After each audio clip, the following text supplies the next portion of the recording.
This episode of Real Engineering is brought to you by Brilliant, a problem-solving website that teaches you to think like an engineer.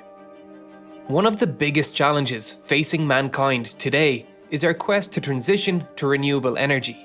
Overhauling our entire electricity grid requires drastic changes to be made in the way we produce, transport, use, and store electricity. We have explored in past videos that with the lowering cost of solar and wind, we are beginning to hit a point of imbalance in the grid, where places like California are wasting massive amounts of energy in the summer months when solar is at its peak and not producing enough in winter. To deal with this problem, California is now installing gigantic battery storage facilities in places like Moss Landing to store that excess for later use. But the amount of battery storage that they will require as our percentage of renewables increases is going to cost the state billions, if not trillions. We could drastically decrease this dependence on batteries if we could find a nice, stable energy source that did not harm our planet. Some want to turn to nuclear energy, but what if I told you the solution may be lying directly under our feet? Imagine an ancient, hidden energy source deep within every square meter of our planet's surface. It's clean, flexible, virtually limitless, completely renewable, never turns off, and virtually carbon-free. Geothermal energy is produced by the Earth's inherent heat. The center of the Earth is as hot as the surface of the sun. Through convection, that heat warms the outer layers of the planet. But where does that heat come from? Much of it comes from gravitational forces when the planet first formed 4 billion years ago. Some heat is generated from friction as denser elements make their way to the Earth's core. The other source of Earth's internal heat occurs in the upper mantle and crust, where the decay of radioactive isotopes like potassium-40 creates energy and in turn, heat. If we could find a way to safely and cost-effectively access that heat, our energy problems would be solved in years. That heat does come to the surface in some easily accessible locations. At temperatures of 700 degrees or more, rocks become partially melted, becoming magma, driving a variety of geothermal phenomena. If magma flowing underground heats gases or water, it can create bubbling hot springs and geysers, undersea hot vents, and natural steam vents. These features can provide water that's more than 200 degrees, more than enough to run a steam turbine. Geothermal hotspots like this are found near the boundaries of tectonic plates like Iceland, in volcanically active areas like Turkey, or in some places where the Earth's crust is thin, like America's Yellowstone National Park. These places provide low-hanging fruit to harvest the Earth's heat for our energy needs. Each year, enough heat flows to the planet's surface to meet our total global energy consumption twice over. And the geothermal reservoir is boundless. Heat within 10 kilometers of Earth's surface contains roughly 50,000 times more energy than all fossil fuel resources worldwide. Yet, geothermal energy makes up less than 1% of global installed electricity capacity. This isn't even a technology issue. Of the global potential for geothermal power using off-the-shelf technology, only 7% has been tapped. So, in the fight to transform our global energy system, why haven't we adopted this energy source in a serious way? Let's first look at our low-hanging fruit that are not being used to their full potential. Naturally occurring hydrothermal reservoirs feature hot water that percolates near the surface through porous or cracked rock layers. This is the easiest form of geothermal energy to harvest and can be tapped in several ways, which we've been doing for centuries. Human societies have used the heat from low-temperature geothermal energy for millennia. Among the most famous examples may be the hot springs of Bath, England, established by Roman engineers in 60 CE.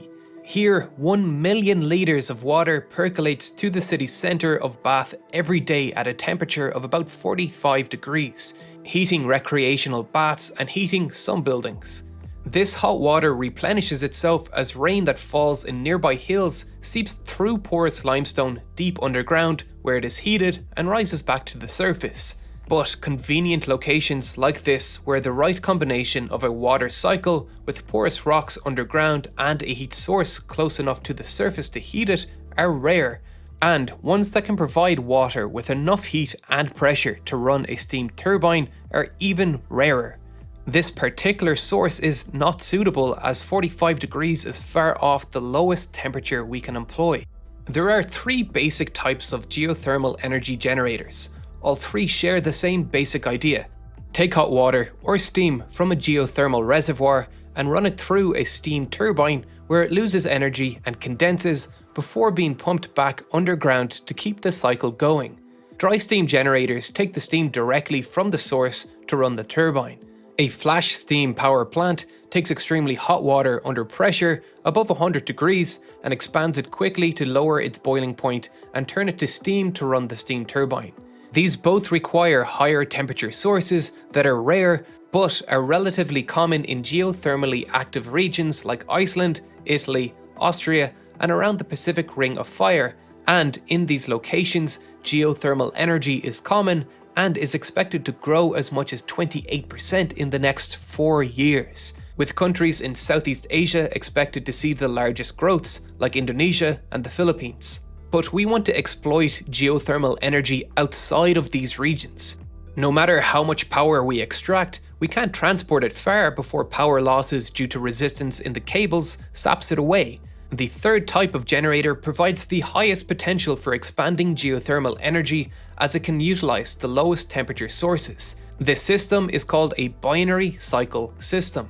In a binary cycle power plant, warm water from a geothermal source passes through a heat exchanger where it exchanges heat with a closed loop containing a fluid with a low boiling point, like pentane, which has a boiling point of 36 degrees. The lower boiling point allows it to transition to a gas at a much lower temperature, allowing it to run a turbine at a lower temperature.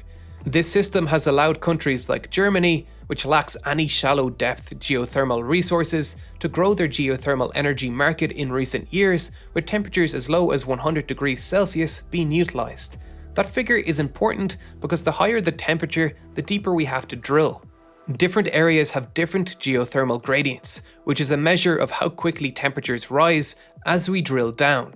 This map shows a rough estimate of the geothermal gradient across the US, with the highest gradients being found in Oregon and Idaho, reaching as high as 70 degrees per kilometer.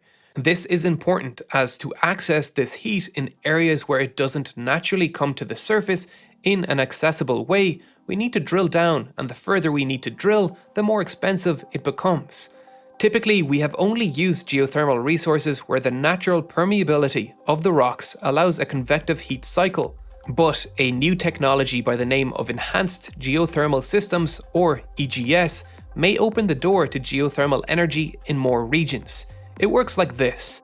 The first step is to drill an injection well into a formation of hot rocks. Then, engineers inject fluid at pressure to form cracks or enlarge existing ones. This increases the area over which heat exchange with the rocks can occur. To increase this area even further, a non-toxic and degradable material is pumped down to fill these cracks and allow the pressure to form new cracks as we drill further down. Once we have opened an adequate number of passages for the water to fill, we can drill additional holes that can act as an outlet for our hot water as we pump more underground.